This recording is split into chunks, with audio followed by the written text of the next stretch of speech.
Além disto, eu, Paulo, vos rogo pela mansidão e benignidade de Cristo, eu que, na verdade, quando presente entre vós, sou humilde, mas ausente, ousado para convosco. Rogo-vos, pois, que quando estiver presente, não me veja obrigado a usar com confiança da ousadia, que espero ter com alguns, que nos julgam como se andássemos segundo a carne. 3. Porque andando na carne, não militamos segundo a carne. Porque as armas da nossa milícia, meu Deus, não são carnais, mas sim poderosas em Deus, para a destruição das fortalezas, e destruindo os conselhos e toda afirmativa que se levantar contra o conhecimento de Deus, levando cativo todo entendimento à obediência de Cristo. Aqui, peço que a igreja pode se assentar. Amém. Aqui está a palavra nessa noite. Como sempre, queridos, as cartas de Paulo são um pouco impactantes, né? Que é uma mensagem doutrinária, mas uma mensagem de ensinamento que edifica a fé da igreja. Ensinamento doutrinário nessa noite. Nós estamos no culto de quebra de maldição. Amados, hoje no culto de quebra de maldição, nós vamos falar um pouco sobre a questão da palavra, o poder da palavra de Deus, o poder que há na palavra quando nós obedecemos a palavra. E quando nós não obedecemos a palavra, quando nós não estudamos a palavra, quando nós desprezamos a palavra, o prejuízo que isso traz na nossa vida como um todo. Isso é coisa muito séria. Já vamos começar com o livro de Oséias, no capítulo 4, do versículo 6. Vou pedir que alguém já ponha aí. Porque quando o apóstolo Paulo escreve essa segunda carta a Coríntios, a igreja em Coríntios, que era a igreja formada por gentios, ele estava passando por uma demanda, um combate na igreja, estava tendo uma controvérsia na igreja. Quando Paulo estava presente, eles tinham Paulo como sendo tímido. Mas quando Paulo estava ausente, eles achavam que Paulo era muito ousado. Ele, de certa forma, achava que Paulo é meio que covarde. Mas Paulo vai dizer, olha, vocês estão muito enganados. Como eu tenho a ousadia de Deus, a unção de Deus, como eu tenho a autoridade dos céus, qual o Senhor me deu pelo meu apostolado, que presente ou que ausente, então eu usarei.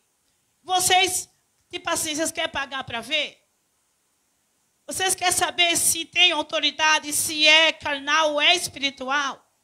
Porque sendo eu carnal, mas eu não uso das armas carnais.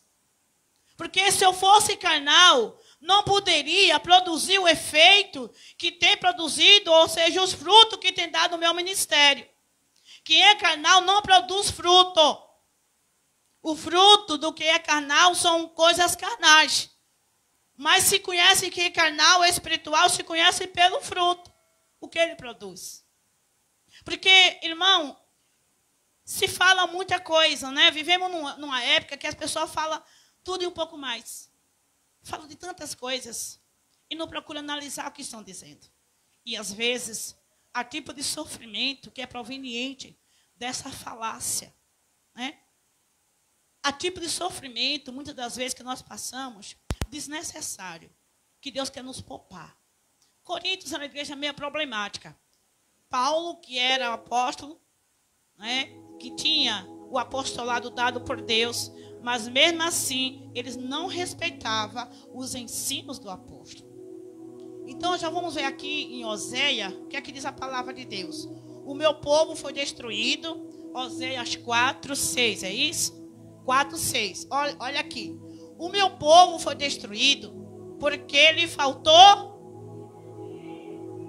porque tu rejeitaste o conhecimento, também eu te rejeitarei, para quê? Olha, irmão, isso aqui é muito grave. Isso aqui é coisa muito séria. Isso aqui foi Deus falando ao povo de Israel, mas especialmente para os sacerdotes. Era para os sacerdotes. E Deus, pelo ministério do profeta Oséias, tá? O que é que o Senhor está dizendo ao povo dele? O meu povo foi destruído porque lhe faltou o conhecimento. Porque tu rejeitaste o conhecimento, também eu te rejeitei, para que não sejais sacerdote diante. Tem muita gente sendo reprovado, meus pastores. Tem muitos ministérios na terra sendo reprovados. Porque em Israel, para alguém ser um rei, ser consagrado a rei, ser ungido a um rei, para ser um profeta, para ser um sacerdote, um levita, era necessário conhecer a lei. Era necessário conhecer os Pentateucos. Era necessário conhecer, porque por meio do conhecimento é que nós obedecemos a Deus. É por meio de você estudar a palavra.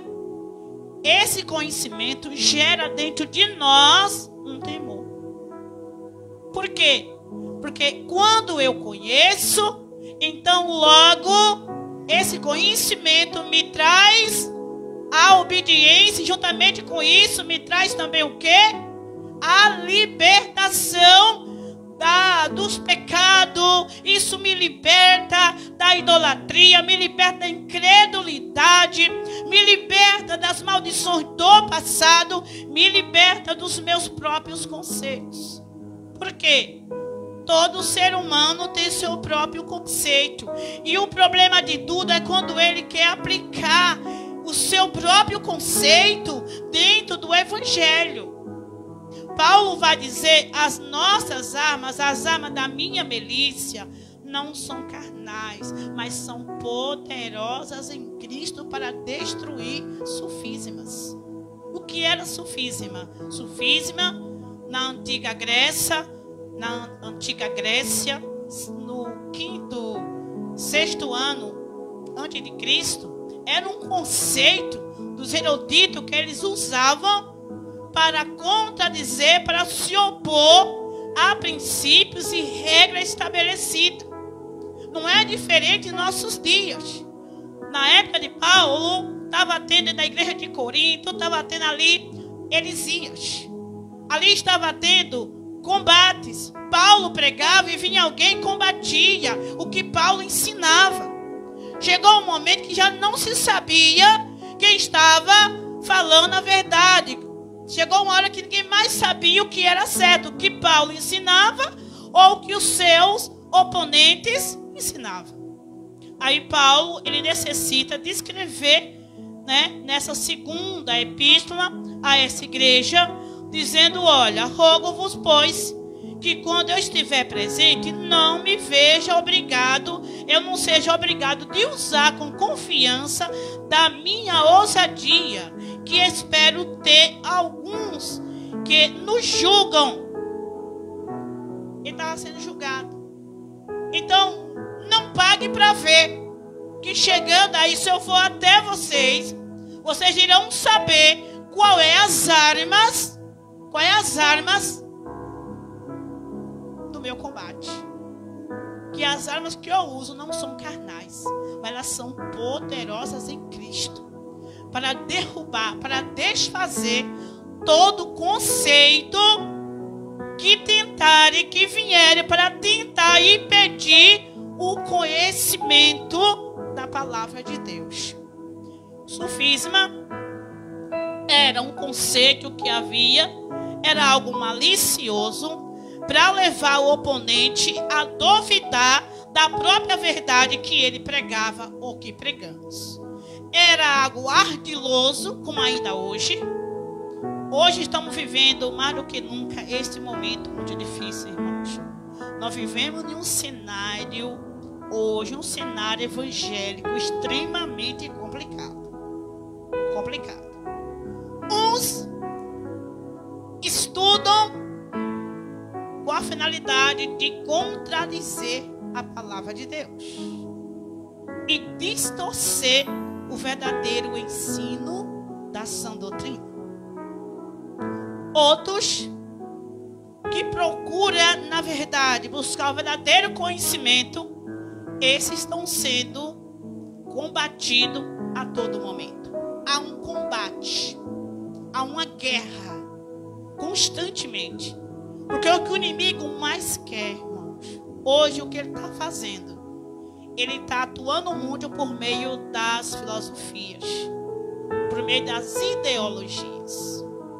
As maiores possessões hoje já não são mais possessões internas. Aquele tipo de possessões, de opressão e possessões. Tem sim tipo de possessões, tem com certeza ainda. Mas o maior domínio hoje é o domínio intelectual. O que está acontecendo hoje neste mundo, nesse Brasil, o inimigo está dominando por meio das filosofias, mas por meio das ideologias. E está surgindo muitas ideologias. Não é só ideologia de gênero, não. São muitas ideologias. Religiosas, políticas, muitas ideologias social, muitas ideologias dos tais, né? Os filósofos e tantas coisas mais. O demônio que atua hoje na mente humana, dentro do conhecimento, ele está dominando. As pessoas estão ficando robotizadas. As pessoas estão ficando, irmão, como uma máquina controlada pelo controle remoto. A tecnologia está dominando a mente humana. A igreja do Senhor, mais do que nunca, ela tem que ficar atenta e alerta. Por quê? O apóstolo Paulo vai dizer da seguinte forma: olha, nós temos que destruir, nós temos que ter armas poderosas em Cristo, para que nós possamos destruir todo um levantar que se levantar contra o conhecimento de Deus, ou seja, tudo aquilo que se levantar para tentar impedir o conhecimento de Deus. O diabo está fazendo de tudo para roubar o entendimento dos cristãos. O inimigo está atuando sorrateiramente, e digo, ele não está mais agindo camufladamente, não, está agindo aí de maneira escancarada. Todo mundo está vendo, queridos. Vocês vão ver a gravidade que aconteceu com a nação de Israel, quando o Senhor fala pelo ministério do profeta Oséias, né? O profeta Oséias, que é profeta meio complicado, que muitas vezes não entende a mensagem do profeta Oséias. Mas foi um momento muito difícil da apostasia em Israel. O que o Senhor está dizendo é: meu povo foi destruído porque faltou conhecimento. Porque rejeitou o conhecimento. Como vocês rejeitaram o conhecimento, também estou rejeitando para que vocês não sejam sacerdotes. Deus está falando diretamente com os sacerdotes. Neste momento, os sacerdotes deixaram de ensinar a lei. Eles pararam de ensinar a palavra para a nação de Israel. E por meio desse pecado, está um pecado grave. O povo foi levado a cativo. O povo foi levado ao cativeiro. Queridos, Satanás tem colocado uma inimizade contra o crente e a Bíblia Sagrada. O inimigo tem colocado uma má vontade. O inimigo tem colocado um desprezo no coração do cristão de nossos dias. Tem colocado um desprezo pela Bíblia Sagrada. Tão terrível. Quão terrível. Que hoje as pessoas não conhecem mais acerca de quem é Deus. Na sua essência e no seu grande poder. Uma vez que nós não conhecemos mais a palavra, também logo nós nos distanciamos de Deus. Isso é um pecado muito grave, que levou o povo ao cativeiro babilônico, o que levou o povo ao exílio, foi eles desprezarem a palavra e a gravidade de tudo isso, que se deu por meio dos sacerdotes. Será que está diferente nos nossos dias, igreja? Será que está diferente? Aí vamos descobrir as origens das maldições. A maldição que foi lançada sobre a nação de Israel. Primeira coisa, se deu por conta do que eles desprezaram a palavra de Deus. Não quiseram ouvir a voz de Deus. Não quiseram ouvir a mensagem de Deus. A mensagem que liberta. Desprezaram. E desprezar o conhecimento é desprezar ao próprio Deus. Desprezar a Bíblia é desprezar ao próprio Deus. Se eu perguntar aqui quem leu a Bíblia hoje,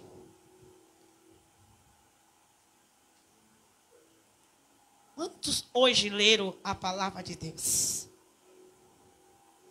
Glória a Deus. Quantos aqui hoje leram a palavra de Deus? Quantos? Quantos? Glória a Deus, nós temos um númerozinho bom. Isto é resultado. Isto é resultado. Quando Deus falou para Josué, queremos falar um pouco, irmão, sobre a questão das maldições. Quais as origens delas? Como lutarmos contra o inimigo que eu não estou enxergando, que eu não estou vendo, e eu não sei a origem dele, não sei como ele age. Como vencer determinadas tribulações em minha vida que eu não sei quais as origens disto. Cristão que estão anos e anos. Eu louvo a Deus que aqui tem muita gente que tem sido abençoada. Mas, queridos irmãos, não são poucas igrejas que o histórico delas é histórico de divórcio, é histórico de depressão, é histórico de esquizofrenia, é histórico de síndrome do pânico, ansiedade. Não são poucas igrejas que o histórico delas são igrejas de rebelião constante, divisão permanente, inimizade odiosa. A gente que apacenta, a gente fica sabendo de coisa que a gente fica até pedindo para Jesus voltar logo, meus irmãos. Eu estava conversando aí em São Paulo, quando o pastor Ednei, eu giro ele apóstolo, mas nem ele mesmo gosta desse negócio. Diz, pastor Ednei, assim, meu filho, se for nossa igreja, vai ser pastor Ednei, não tem negócio de apostolado, não. Ele me falou algumas coisas que eu me restringo em proferir aqui.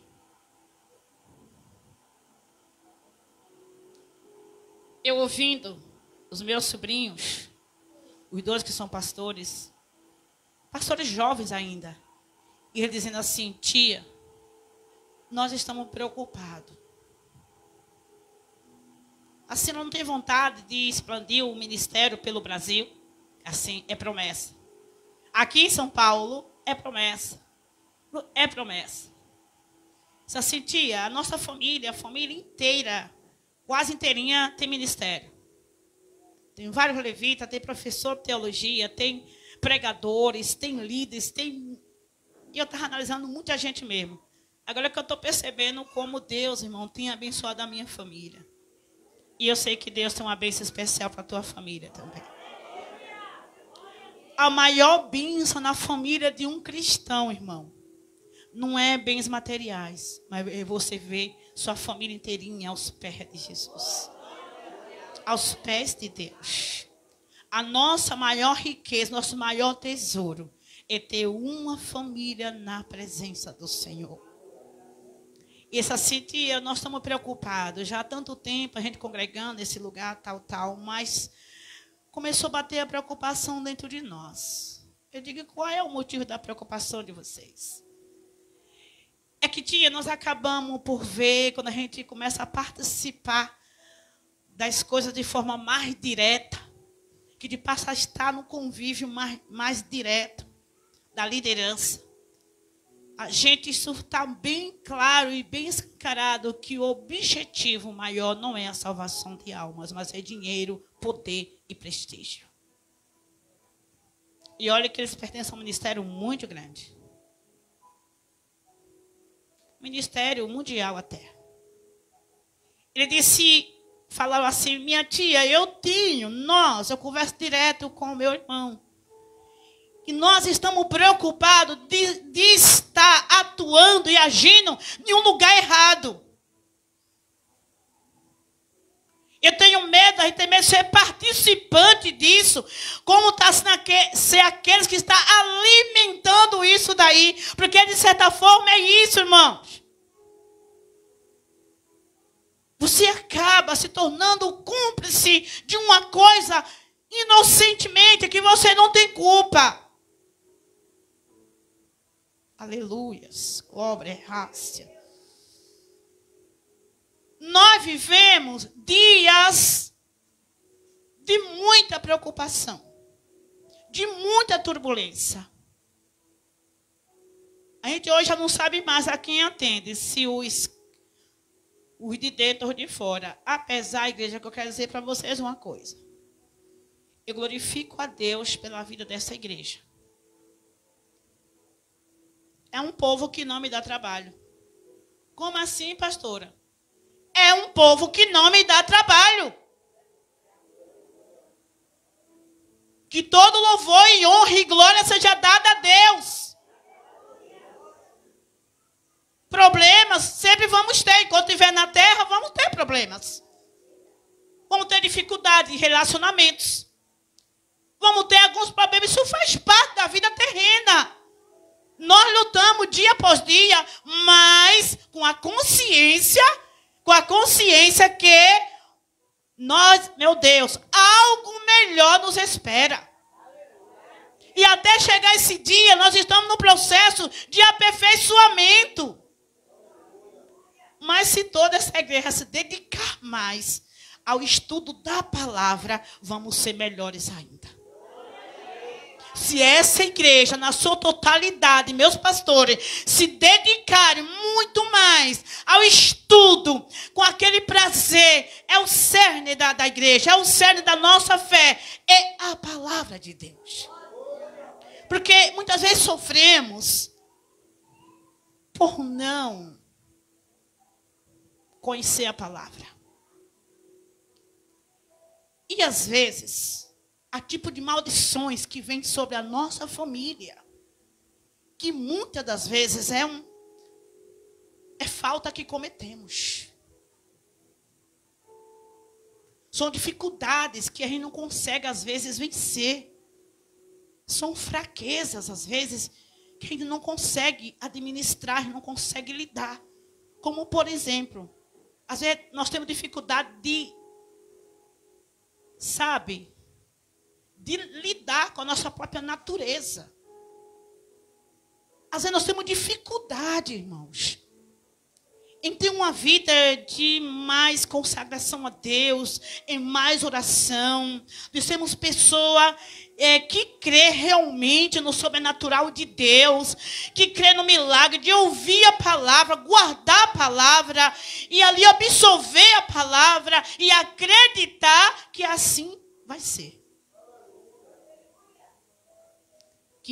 O que Deus estabelece está estabelecido e ninguém muda isso. Glória a Deus. Porque as armas da nossa milícia não são carnais, mas sim, olha bem, ele é uma afirmativa, mas sim, poderosas em Deus, para a destruição das fortalezas. Fortalezas infernais. Existem fortalezas. Existem demônios e muitas fortalezas de demônios. Existe demônio muito fortificado para querer atacar a igreja do Senhor.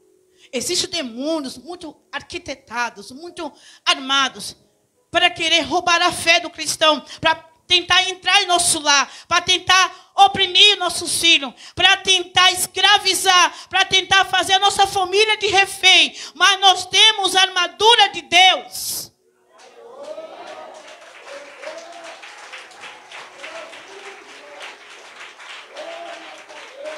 Aleluias.